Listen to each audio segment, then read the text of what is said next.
Hi, I'm Andrew Wallace, and welcome to the We've Got a Problem podcast, where each week we explore inspiring stories of struggle, success, and solutions to prevalent problems and how our guests have turned a problem into an opportunity. Today, I'm joined by Dan Cumberland, serial entrepreneur, founder of multiple software-as-a-service products, including VideoSnap, which helps people like me repurpose long-form content into social-ready video in minutes. And for the past 6 years, he's been leading the Meaning Movement, a community of people pursuing deeper meaning in their work. Dan, welcome to the show.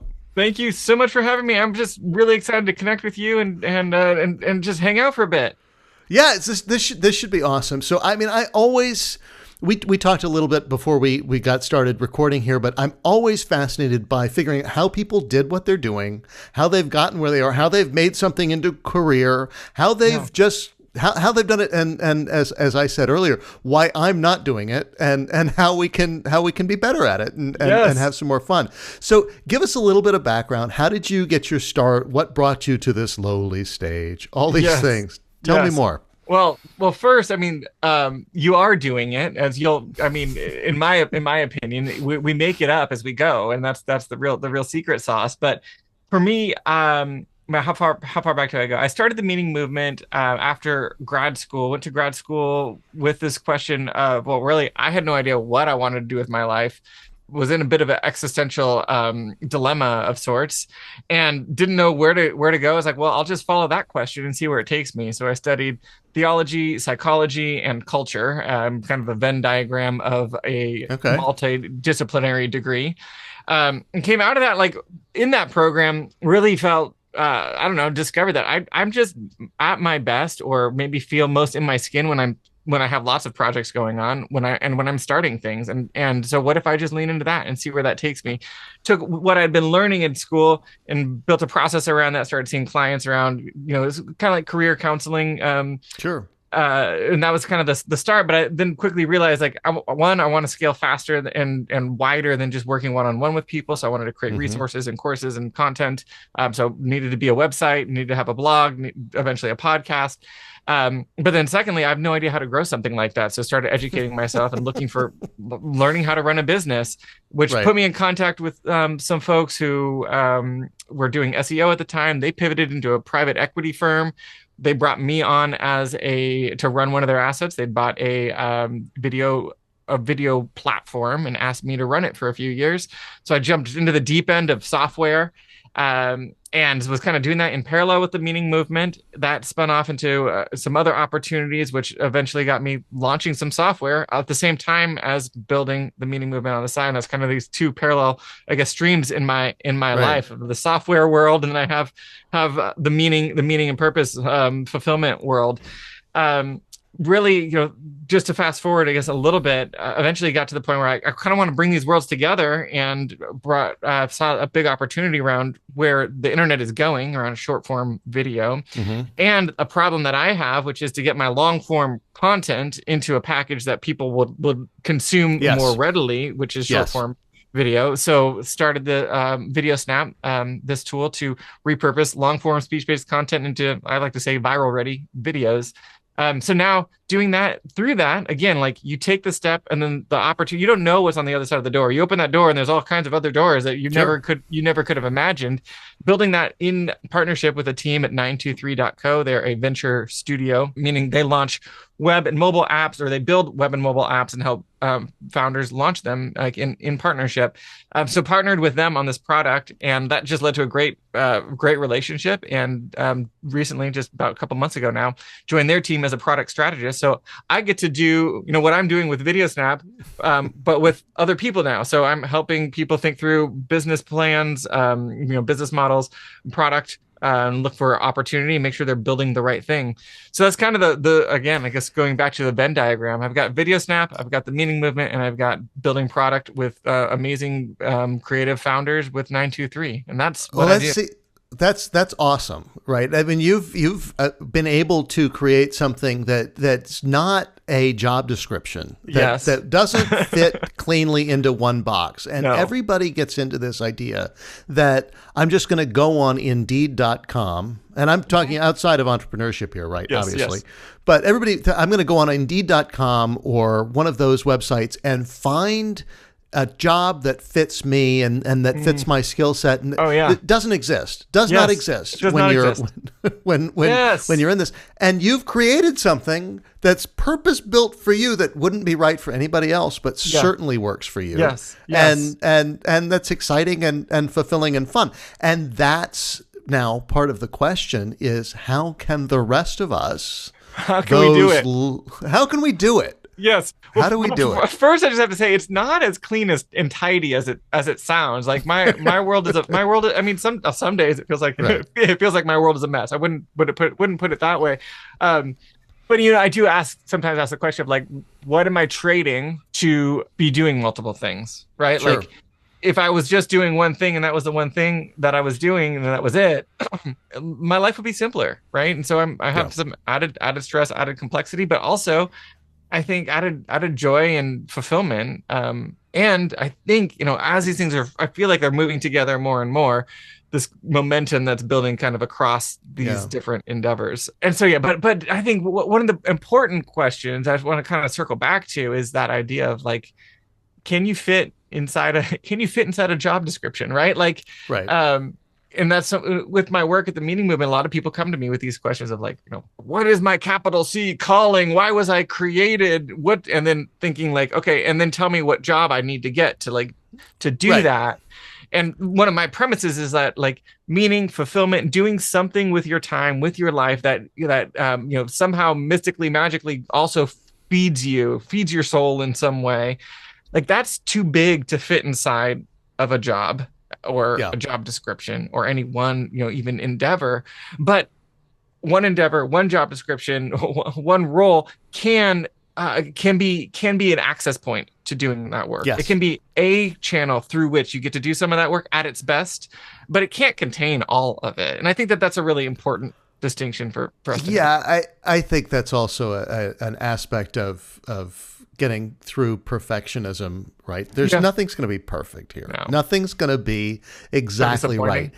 But it is disappointing because you go, I see that, and this is me personally, right? But I look at things and I go, there's no reason why it can't be perfect, right? For me, right? I go, I see that it could be. And once it's, then sure, it's aspirational, this, but it doesn't mean we have to hit it. That's the other side of it. And that's the hard thing to remember, right? We don't have to hit perfection, but you go, I can get closer. I can optimize, but then we also must remind ourselves, Andrew and others must remind ourselves that that there's decreasing returns, diminishing returns to chasing it. So correct.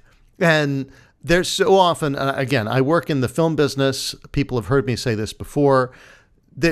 Every writer that you meet out there who's a new writer, and I say every, I'm not trying to generalize that much, but a lot of writers that you meet, young writers, all that, have been working on something for a long time.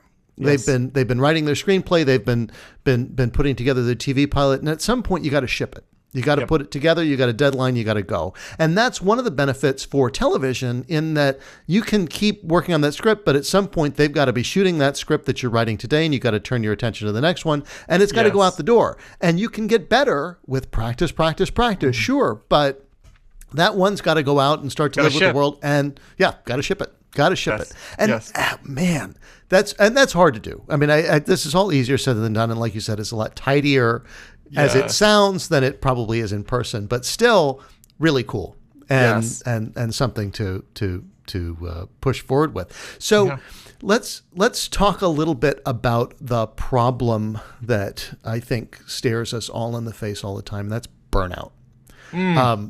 Because doing a lot of different things. As you do, it's possible to experience just a tad bit of burnout.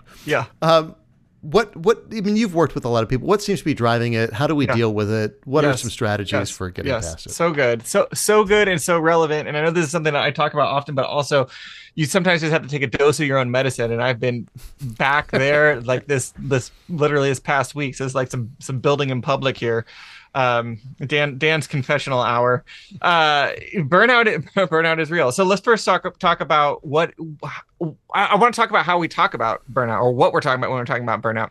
I think it's really important that when we talk about burnout, that we don't talk about burnout as if it has a capital B, as if it's like this one very specific thing that happens all at once, and then it's happening and everybody knows it's happening and then it's over. I think of burnout as a slow leak in your self-care, or the balance between the output that you're doing and the input and restorative work that you're doing. And so I would argue that most people are, well, do I want to use generalizations? I don't know. I'll say all people at all times are experiencing some level of burnout if you are applying yourself to something. Yeah. But it's a matter of how much, what is the balance between the draw and, you know, what's emptying the tank and what's filling the tank. And I think starting there can really help us, you know, for one thing, like take it off of this, like, this is a crazy thing that, like, you know, all the wheels fall off, to like, oh, maybe I need to slow down. And what are some of the health checks that we can use along the way to kind of measure how the amount of burnout, the amount of drawdown that we're experiencing in those personal and emotional reserves, if that makes sense. Does that sound like a good kind of starting point for us? Yes. That's I think we can all agree on the fact that everybody's going to experience, and that, I think, by the way, unifying principle here, everybody's going to experience some level of it. Yes. And the question is then how to manage that, not how to eliminate it. Yes. Because you're never going to get rid of it. Yeah. That is so good. Yeah. And so, you know, for me personally, just to kind of center this in my story, I really started thinking about burnout about just over a year ago. I was, you know, building all the things that I'm building that we've already talked about, and just pushing really hard to try to get to, you know, revenue, to get these businesses going to where we'll be able to, you know, to take more owner draws from them, and like get past that cold start, you know, climb. And then my grandmother passed away. My accountant was battling cancer, and he passed away. One of my business partners decided to move on to another project, you know, on good terms, but it was also a loss. And like our biggest marketing effort with VideoSnap, one of the other softwares that I'd been working on, kind of just hit a wall and just all fell apart. And all of a sudden, like the way I thought about my life and the way I look down the road, and like I feel like I can anticipate or expect to know where this road is going to lead.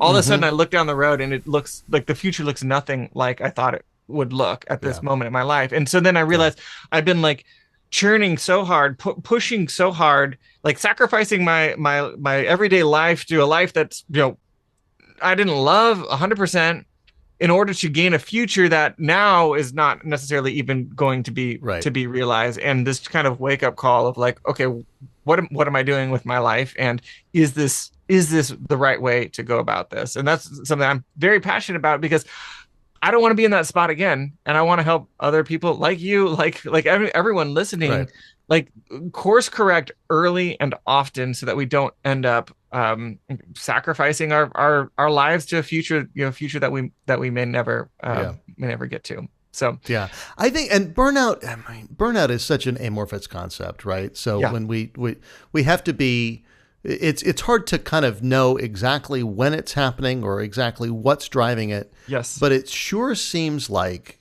getting disconnected from your values, your principles, what matters to you, all those things, right? You look down the road at a past, good Lord, at a future. There we go. Yes. At a future that's not how you thought it was going to look, and that's, I think, for celebrities in particular, they have this idea that they're going to do their thing and they're going to be great, and for whatever reasons people chase celebrity, that it's going to be some way that's going to maybe feed the emptiness inside.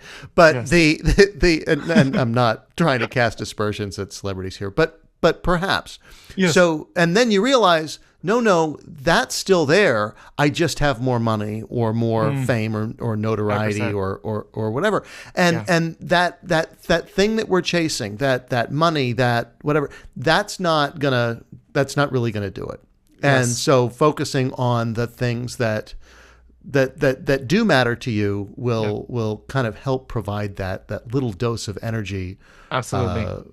Constantly. Yeah. Absolutely. Yeah. And I think, so just to get practical about this, I think that a couple important ways to think about it is defining your success with multiple bottom lines. So think through, defining success, not just in terms of, your finances, but your health, your well-being, your relationships, any other major categories, community, your sense of like contribution, your spirituality or faith, if that's a category, like whatever categories are the major categories in your life, and giving yourself a score on how am I doing right now in each of these categories. So then you can be like, have some data, even though it's just a number, even though it's just a felt sense, even though it's hard to measure these things, put a number on it, because then you can start playing with it and be like, okay, I see I haven't hung out with any of my friends in like 2 months. And wait, do I even have friends? Or are they just like people that I used to hang out with, but we don't, and like maybe you could do something about that, and maybe that would increase your level of satisfaction, your level of joy in your day to day. Yes. Well, that's a big concept of trying to increase satisfaction in your day to day, because so often we shoot for big goals. Yes. Without taking those little doses regularly that might actually, might well, here, I think that's such a good point. I think one of the other really related to that, a really helpful diagnostic question around burnout for me is the question of, if you had to live your last 90 days on repeat, how happy would you be? Oh, miserable.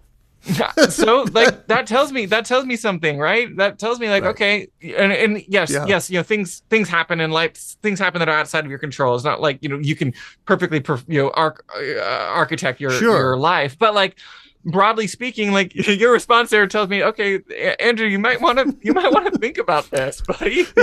Maybe just a little bit. I mean, hey, whatever. It's fine. All God's children. But no, I think having those questions, I mean, all joking aside, having those questions that we ask ourselves periodically, even to schedule it. I took a master YouTube course or something that I've taken a couple of those, trying to figure out what the secret is to the algorithm and how to get things out there. And I can summarize for every listener out there, all those courses are total bull. I mean, they're useless. The advice is way outdated. The moment they hit go on that, the advice for how to hack the algorithm is outdated. But there's one really good course that I liked by Matt Diavella, who's kind of a personal growth YouTuber, who's also he's a documentary filmmaker about minimalism. If you haven't discovered Matt, check him out. But his master YouTube course is excellent because it actually just takes you through kind of the process for generating ideas. It doesn't try to tell you how to hack the algorithm or how to make something that's just going to be flashy content to get eyeballs. So when talking about the actual process that you follow, one of the things that he goes is you need to have a regular check-in for how you're doing on your content, how you're doing with how you feel about what you're making, all those things, and just putting that on the calendar and having those kind of check-ins can be hugely valuable. To ask those kinds of questions. If I had to, if that popped up on your calendar in 6 months, all of a sudden, how would you feel if you had to relive your last 90 days on repeat? You'd go, totally.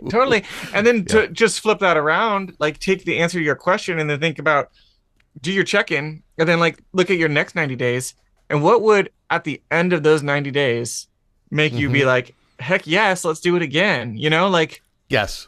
That's an inspiring question and an inspiring frame for me. Because if you're living a life like that, then like it doesn't matter. Like chase your goals, chase that perfect goal, like we were talking about. And if you get there, and if the big things happen, that's amazing and fantastic. But also, you've been having so much fun along the way, and spending your life, the limited time that you have, spending it in a way that you're. That you love, that you can get to the end of your life and be like, maybe it ended early, maybe accidents happen, but you wouldn't have wasted it.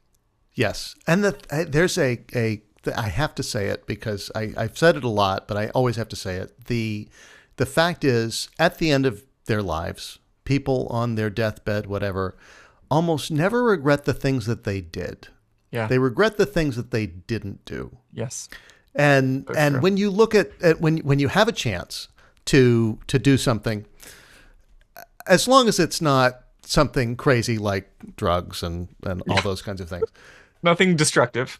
Think about saying yes. Yeah. Don't fight that resistance that makes you go, I don't know how it's going to turn out, or I don't know if there's going to be a better option, or I don't know all these things, and push through that fear a little bit, and at least consider. I'm not saying say yes to every opportunity that comes up. We're not making the Jim Carrey movie Yes Man here, but think about it, consider it, because there might be something cool that goes with it. Now, speaking about saying yes, say yes to starting a business. Let's talk about entrepreneurship for a bit, because you've had some experience. $4.5 million in revenue across 3 companies. What is your advice for green entrepreneurs just starting out? What are some tips for building something sustainable, for the long term, that won't suck your soul? Yes, I'm so glad you framed it that way, because I was like, we can talk about the success, but the bigger thing is finding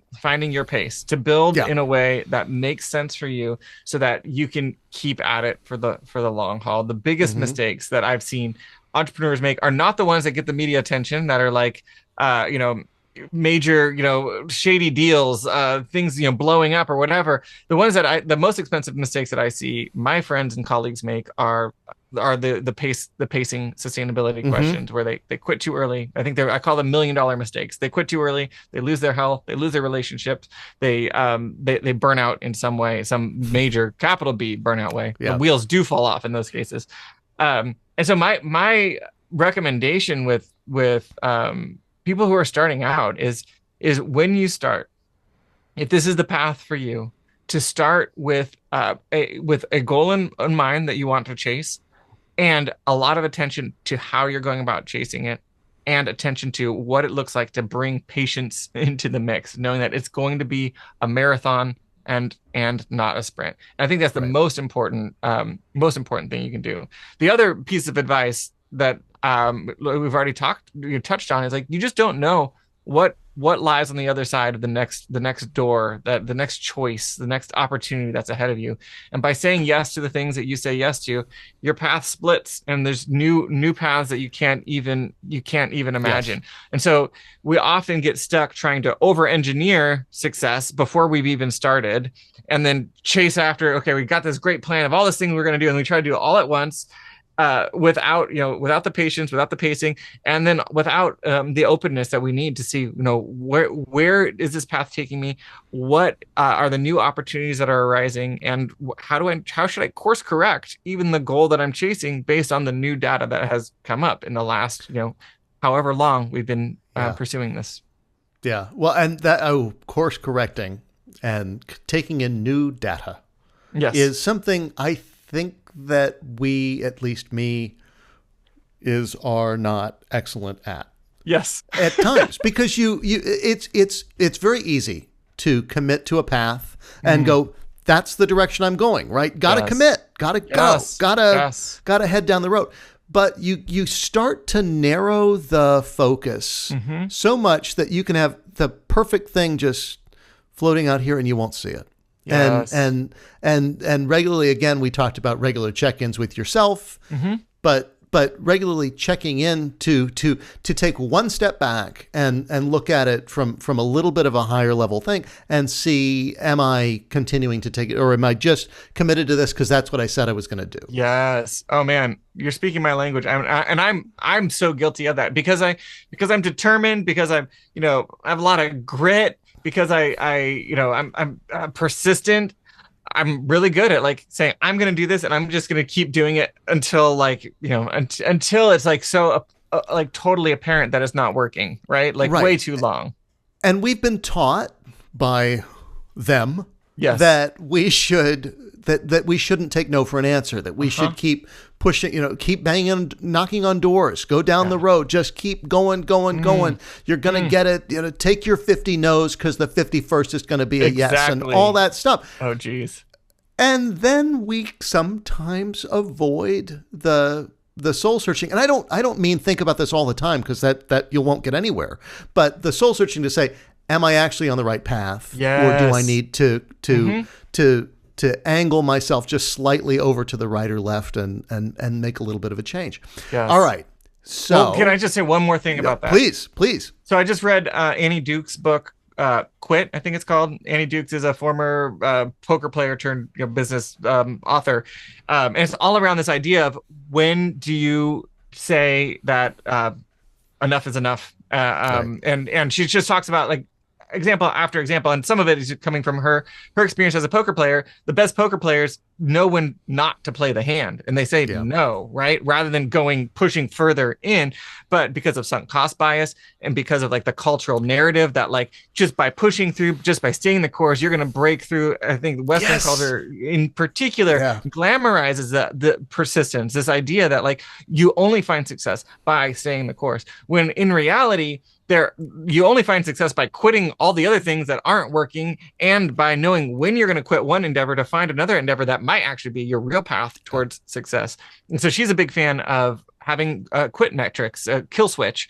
And what is it? How long is it? How is it? Whether it's in time, whether it's in amount of money spent, or whatever it is, to have a kill criteria, that when you hit that kill criteria, you pull the plug on whatever that endeavor is, and that you have somebody who holds you accountable, somebody else who holds you accountable to those criteria. Because I know in my own life, I am so guilty of sunk cost bias. The more effort, the more resources I put into something, the more tightly I hold to it and say, this is going to work because I'm gonna done all this work to make it work. Yep. And we might need someone to say, hey, you've been at it this long, you've put this much into it, it's not going where you want it to go, and it's time to make your peace, shed your tears, break the stuff you need to break to get out all the hard feelings about it, and then free yourself to move on and find another endeavor. Well, that's, I think, why it matters to have a partner of some kind. Yes. Whether in business or life or any of those things. And partnerships have been a recurring theme in what you've done. Talk to me a little 100%. Bit about how you see the power of partnerships. Oh yeah. Every good thing that has happened in my life has come through partnership. So even just the high level version of my story that I gave, getting into software and all came through helping a company with SEO, learning from them, and then they asked me to come on board and run their the software company that they had acquired, which opened up all these opportunities. I learned about product, I learned about launching things, I learned how to work with developers, I learned about sales, and then out of that, I started another partnership with a business partner. We've been launching software. Trust Scout is the first, Video Snap is the second. That's still those are the ones that actually lived past the first few months. And then we did Video Snap in partnership with 923. And so I look back at my life and I see the businesses that I've started, the endeavors that have gotten off the ground, actually gotten traction, made some revenue. They all have been done in partnership with other people. And I think where that comes from in my life, when I think about, and this is something that sometimes people ask, is so Dan, you like partnerships, but what do we do with that? And I think it comes back to me, my bias in life is to give first as much as I can, and to help the people in my life as much as I can. And sometimes those turn into formal partnerships. Other times they turn into informal partnerships where I'm just helping the people that I know in any way that I can grow the things that they're growing, find the path that's ahead of them, and to navigate it in a good way. And so I'm just a big fan of, give first, give value, help as much as you can. And eventually that turns into maybe more formal partnerships. Eventually that turns into ways that you can, you'll benefit from it down the road.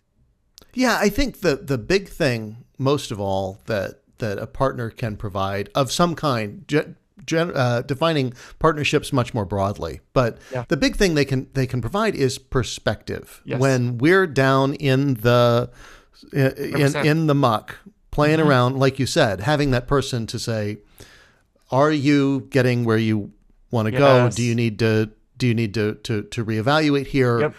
It seems to me like you're just pursuing this because you said you were going to, and it's not generating the results you wanted, etc. Yep. That perspective from somebody that you respect and value and hold on somewhat equal footing with yourself as far as the high regard, that's invaluable to 100%. have somebody there with you. And we're not all always playing our A game. No. I wish I was, but not always. And on those days, those times, those moments, to have somebody to talk to, even if it's an informal partner, somebody who's just kind of invested in your success because they want you to do well, just as I want everybody to do well. Yes. Yeah. That matters. I'm such a big fan of having your board of directors, for most of us who are self-funded entrepreneurs or solopreneurs, that we are, we don't have a formal capital B board of directors, but we have people that we know that are in business. And if we don't, then I want to, advocate for people who are in the situation. Find the people who are doing similar work, who are in business, asking similar questions. Maybe they're in a different industry than you, but they understand, they get what the problems are that you're up against, who also see you and believe in you. That's one of the things that I'm really passionate about with the work I'm doing at the Meaning Movement. So in the last year, we've really pivoted the Meaning Movement to really focus on helping entrepreneurs around these sustainability, sustainable pace, find their sustainable pace, and have an accelerator that helps us build these better success metrics and do these check-ins and all these things that we've been talking about here. But one of the best aspects of what I'm doing there is that as people go through the program, they're getting to know other people who are like-minded and building this community of peers that are all on, they're all on their own path, pursuing what they feel like is important work in the world. But just because they're making those similar choices, even though it's a different path, it's running parallel to you. And so then when you have something that, like when you need that feedback, when you need that check-in, when you need someone to just give me an outside perspective on where I am, you have those people that you can call up and say, can I just buy you coffee? Can I just get on a Zoom call for 20 minutes with you? Well, and people who get it. That's we don't all have friends who are also entrepreneurs, who are doing the same thing, who are on the same journey. So talking to people where I'm not having to do that thing that we do with some of our friends where we go, I know I'm grateful for what's happening, and and kind of try and couch it in a way that they won't go, look at how great your life is and how wonderful things are, and you just need to do this, and it's not that bad, and you could have cancer, and you could have this, and but you don't understand. Like, I'm trying to build this business, right? And so the frustration of trying to explain that to your friends, never going to work. But you go, I'm trying to build this business, and I've hit a wall, and all this. Can I just run some things by you for what I've been trying and see, get your perspective on this? Yes. Right. What am I here's missing? my mess. What do you see in it? Right. And how can I, any ideas? Because I'm lost, right? And so yes. And I've been there. People. I mean, again, literally, I like at the start of this conversation, like burnout. Yeah, like I've realized I've been literally this past week been having these conversations with some trusted friends saying, I'm doing too much. I'm being pulled in multiple directions. That's the nature of my choice, like how I choose to live my life, but also something has to go, and I'm having a hard time seeing it clearly. And just the amount, like they're not as emotional. They are emotionally invested in me, but they're not emotionally invested in the things that I'm doing. And it's just so helpful, like how clear they're able to see the situation, or just it feels so much more clear than me. It's all muddled with all the feelings that I have about it. I have too many feelings. I mean, that's part of my life. But like to have someone who without the feelings be like, you just need to probably like slow down there and put more effort over there. I'm like, right. Thank you. All right. Couple of questions I ask everybody to close this out. Yes. What do you think is the biggest fallacy that everybody buys into, but that turns out to be total BS? What's way overrated? Oh man. I have so many things that come to mind. I mean, but first, just relevant to where we are right now, I'm gonna choose two. First is that entrepreneurship is the to be a successful entrepreneur, you have to either out hustle the other person, sacrifice your Yep. whole life to make it work, and or you have to be a Silicon Valley backed entrepreneur.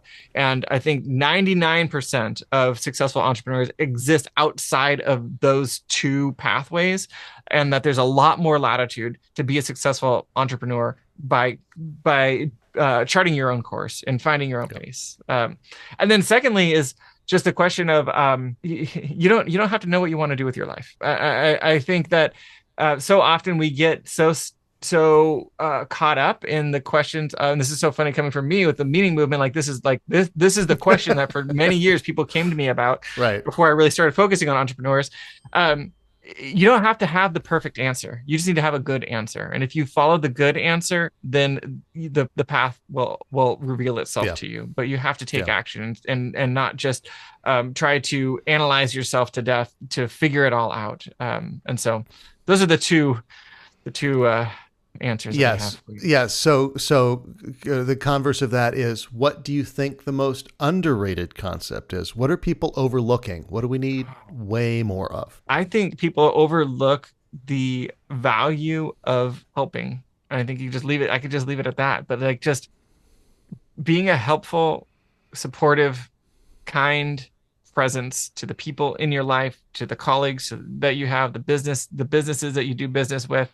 I think that business at its best should be characterized by love, to put it romantically, but not in romantic love, but by love and kindness and generosity. If people want to build some software, find me. And so by having a posture of helping, I think that's the most underutilized. Well, and wouldn't you rather that be your legacy than he was a total dick to everybody? Yes, right?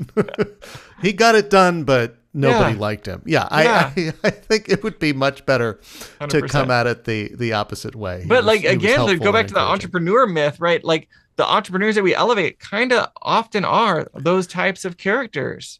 They can be. Let's put a stop to that.